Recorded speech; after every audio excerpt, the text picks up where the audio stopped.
Church, I am so excited to be here.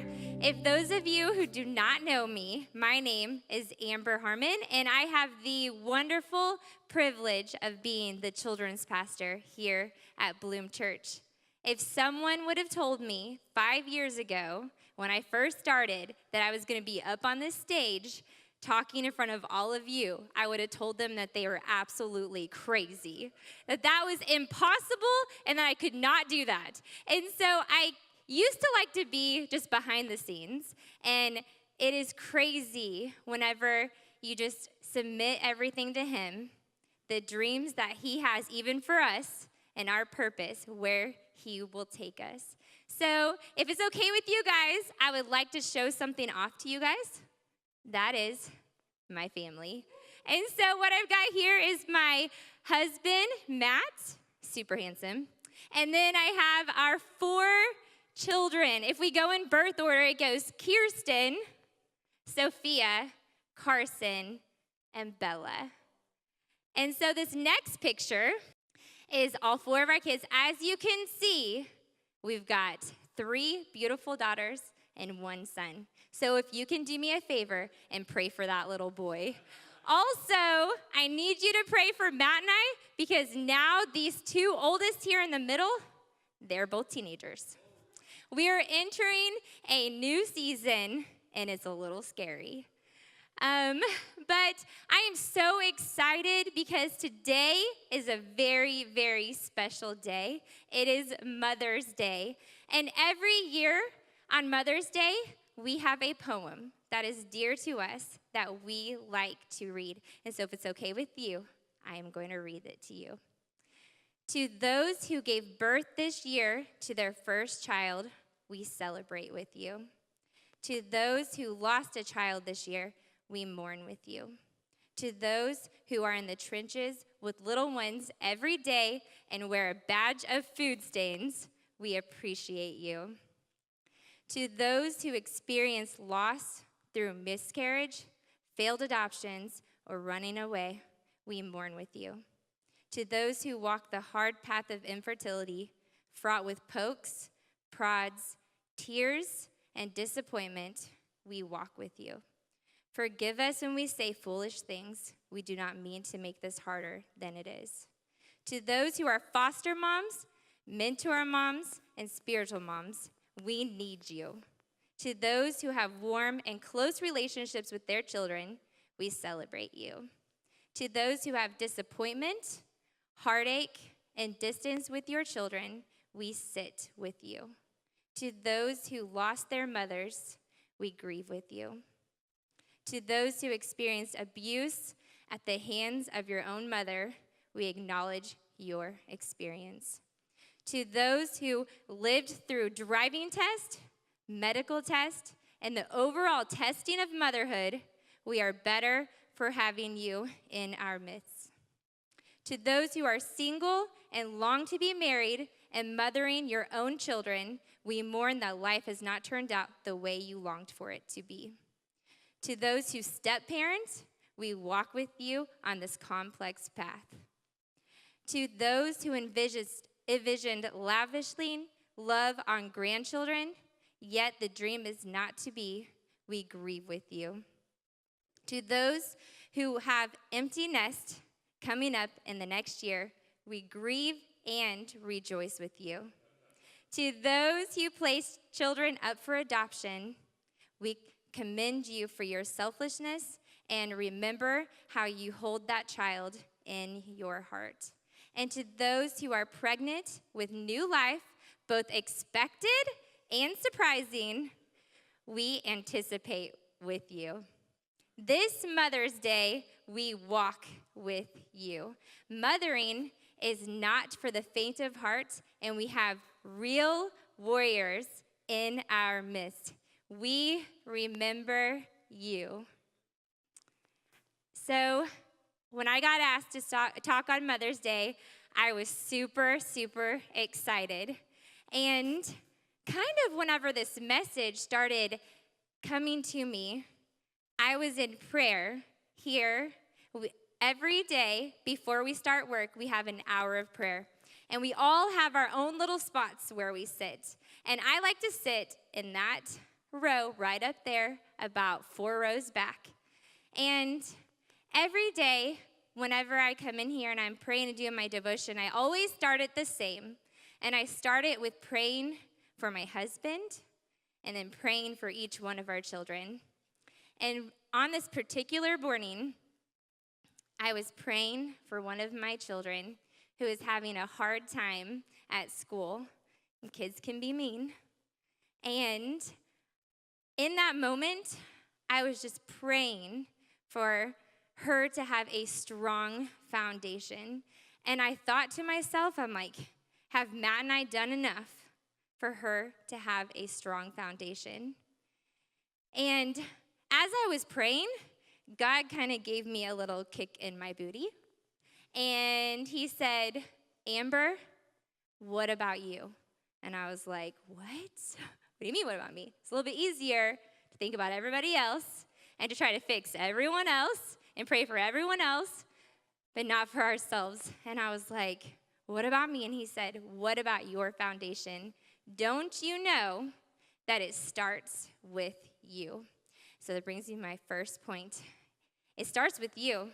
Whether you are a parent or you are not a parent yet, it starts with you, because there are people, I guarantee you, that are around you, that you are influencing, that you are leading, and you may not even know it. So you need to know that it starts with you. Sometimes we want to try to fix someone else, but we need to realize that we need to fix ourselves first.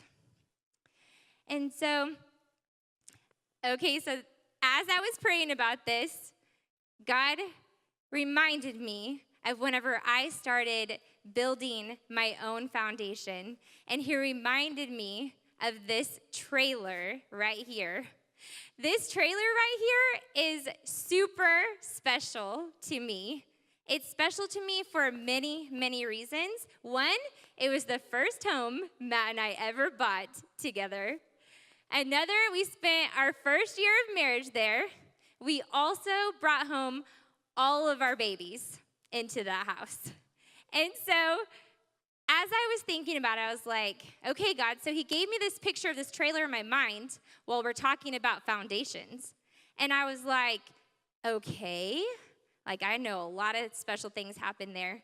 But I was thinking, we're talking about foundations. We all know that trailers do not have the best foundations. They are up on blocks, tied down. I don't know about all of them, but that's how ours was. And so whenever we lived there, I think we had like 500 tornado warnings in 6 years.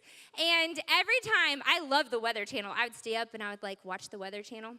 And one night, about 2 o'clock in the morning, I received a phone call, probably from my mom, and she said, Amber, there's a tornado coming. And I was like, okay. And I probably already had the bags packed because I knew there was gonna be bad weather. And so I'm like, okay, we gotta get the kids ready. We gotta get out the door and get to shelter. And so I go to wake up my husband, and I'm like, wake up, wake up. He's like, huh? Wake up, what? I'm like, there's a tornado coming. We gotta get out of this house. And he's like, a captain never abandons its ship. And I was like, are you kidding me right now? Like, if we stay in this trailer, the tornado comes, we are all goners.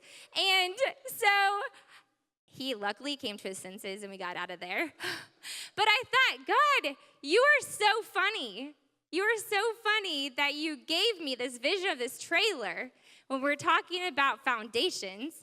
And he is like, Amber, it is not the physical foundation that was built in there. It was the spiritual foundation. So I started researching foundational scriptures, and I ended up finding this one, and I just thought it was a beautiful picture of everything God was telling me. And so it says, I will show you what it's like when someone comes to me, listens to my teaching, and then follows it. It is like a person building a house who digs deep and lays the foundation on solid rock. When the floodwaters rise and break against that house, it stands firm because it is well built. So I thought about this, and I know that it might take some right steps to build a well-built foundation. So I started praying. I said, God, show me the steps that I took in that house and how to build a well-built foundation. The first one that came to me, that he gave me, was that you have to be desperate for God. And it's like, what does that mean, be desperate for God? I guarantee you that some of you who came in here, that you guys are desperate for something, and I'm telling you, it is God. And at this moment, when I was living in the trailer, I was desperate for something different. See, I come from a family with a long line of depression, anxiety, and addictions. And I knew going into my new little family that I did not want the same for my family. I knew that the foundation that they had when I was growing up was on the world. So I knew that I needed a foundation on God. So I was desperate for him to come and help me. And that leads me to my next step. You have to surrender everything to him. And I'm not just saying like 1 foot, you have to be 2 feet in. You have to be all in. And as I was praying about this, and about this second step of surrendering everything to him, I remembered a story from whenever I lived in the trailer. And while I was there, I was a stay-at-home mom. And so I would have all day to kind of think about things. And so one day, I was just praying, and I was like, I want to give him everything. And I got this crazy, radical idea to take Post-its and write on a bunch of Post-its and say, God owns this. So I started writing them, and I was like sticking them on everything. I was sticking them on mirrors. I was sticking them on doors. I was sticking them on cabinets.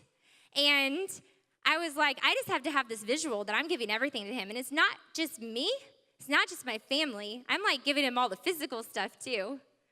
And my poor husband came home that day, and I think he thought I had completely lost my mind. He walked in and he's like, what has happened? There's Post-its taking over our house. And I was like, I'm surrendering everything to God. I was desperate for him, and I was surrendering everything to him. And so I decided to be all in, not just 1 foot, both feet in. It brings me to my next step. My third step, it is you have to pray dangerously. Last summer, I had the privilege of going to a conference, and I heard this verse. I'm going to read it to you in a second. But whenever I heard this verse, I knew that there was a time in my life when I had actually done what this verse says. And that time was back in the trailer. It was in that trailer that I did this. Then, if my people who are called by my name will humble themselves and pray and seek my face and turn from their wicked ways, I will hear from heaven and I will forgive their sins and restore their land. See, whenever we were living in this trailer, I needed my land to be restored. And I wasn't sure how to do it. So sometimes I would do what a lot of girls do. They get on their phone and they call their friends. And they're like, okay, this is going on. What do I do? And I had this really good friend, and she asked me, Amber, have you prayed about it? And I said, well, yeah, duh, I've prayed about it like 1,000,000 times. And she said, no, I mean, have you really prayed about it? What she meant was, have you prayed dangerously about it? So she told me to get down on my knees and pray for 30 days. So I did just that.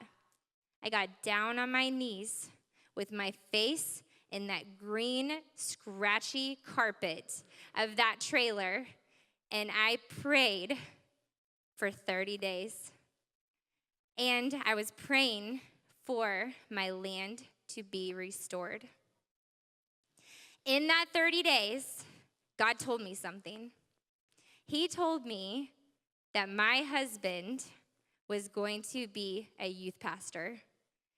And with the way things had been, that would have seemed impossible. And so he came home one day, once again, seeing what Amber's been doing all day, and he's like, he probably wasn't even ready to talk, because he's been talking, and I had my precious babies at home, and they weren't really talking back to me, but I was like ready to talk, and I said, Matt, God spoke to me today. And he's like, okay, wonder what he said. And I said, he told me that you're going to be a youth pastor.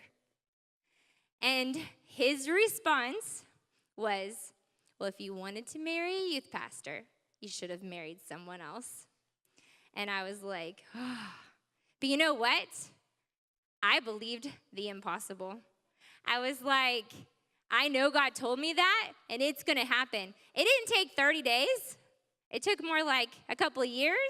But now, here at Bloom Church, my husband, Matt Harmon, is the youth pastor. It makes me want to cry. So, I don't know about you guys, but I have a couple of mentors in my life. And one of them, she doesn't know that she's my mentor, but I was looking at her Instagram the other day, and her name is Lisa Bevere. There was a quote that she had on Instagram, and as I was writing this message, I read it, and I knew I had to use it. It says, praying scary prayers means asking for the impossible and believing it could happen. So I was praying dangerous, scary prayers to God on my face, on my hands, and on my face. And I was believing for it. So what I need you guys to do is if you guys have a prayer, I need you to pray dangerously. And then what I need you to do next is my next step. And I need you to fully trust God. I need you to fully trust him. He is faithful, I promise you. He is loving, I promise you. I read this verse the other day, and it says, have I not commanded you, be strong and courageous. Do not be afraid. I know there's many of you in here that are going through some storms, and you might be afraid. I do not want you to be afraid. Do not be discouraged, for the Lord your God will be with you wherever you go. Joshua 1:9. He will never leave you, and he will never forsake you. Storms are going to come. They're going to happen. You need to make sure that you are standing on a firm foundation of God. But if you don't, this is what it says. But anyone who hears and does not obey is like a person who builds a house right on the ground without a foundation. When the floods sweep down against that house, it will collapse into a heap of ruins. There were times in my life whenever I did not have a foundation, and it was more like on the world and not on God, and storms would come, and this is what would happen. But thank goodness we have a God who is faithful, who is loving, and is our solid rock if we will allow him to be. God is our solid rock. And it says in 1 Samuel 2:2 that no one is holy like the Lord. There is no one beside you. There is no rock like our God. And so when I read that, I was just thinking about this foundation, him forming it. And I started thinking about it in my mind. And I just saw his hands forming this rock underneath me while I was living in that trailer many years ago. And then I read this. right here. It says, "For the foundations of the earth are the Lord's. On them he has set the world. He will guard the feet of his faithful servants." God will guard your feet if you let him. I'm going to read that again. "For the foundations of the earth are the Lord's. On them he has set the world. He will guard the feet of his faithful servants." So this is what you've got to get in your spirit, guys. You need to let it be God's hands that build your foundation and not the world's hands. Unless the Lord builds the house, the builder's labor is in vain. This is the question that you need to be asking yourself. How do you maintain it once it's built? I had to ask myself that whenever I was thinking about that in prayer, when I was praying for my kids and my foundation, and God told me I need to think about my foundation. I had to think about it. How do I maintain it once it is built? And he told me, you have to fight for it. You have to fight for it. It says, "Fight the good fight for the true faith. Hold tightly to the eternal life to which God has called you, which you have declared so well before many witnesses." So what I have for you is your take home. What kind of foundation are you standing on? Are you standing on one like the world? Or are you standing on one that is on God? And what you need to do is you need to start thinking about it. You need to start finding the cracks and asking God to fill it. You need to start looking for the weeds, and you need to start picking them out. You need to turn the world down and the word up. What I mean by that is that the world is going to try to distract you. It's going to try to feed you lies. It's going to try to suck you up completely dry. What you need is you need to go to the word. You need to start reading it, meditating on it, because it is the light and the truth in the darkness. Guys, your foundation matters. And my prayer for you is that you start thinking about this, your spirit's in you thinking about it, and you're going to start forming it. And one of those steps, you're just going to take them one step by one step. But maybe your first step is forming a foundation on Jesus. Maybe your foundation right now is on the world. But here is your chance to start a different foundation. All you need to do is choose Jesus. It's that simple.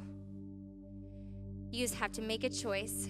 And it's a choice that you have to make, not one that we can make for you, not one your friend can make for you, not one your parents can make for you. It is a choice that you have to make for yourself. But it's easy. We never leave a service without saying a special prayer together. And so what I'm going to ask you to do is I'm going to ask you guys to close your eyes, bow your head. You're going to put your right hand over your heart, and you're going to repeat a prayer after me.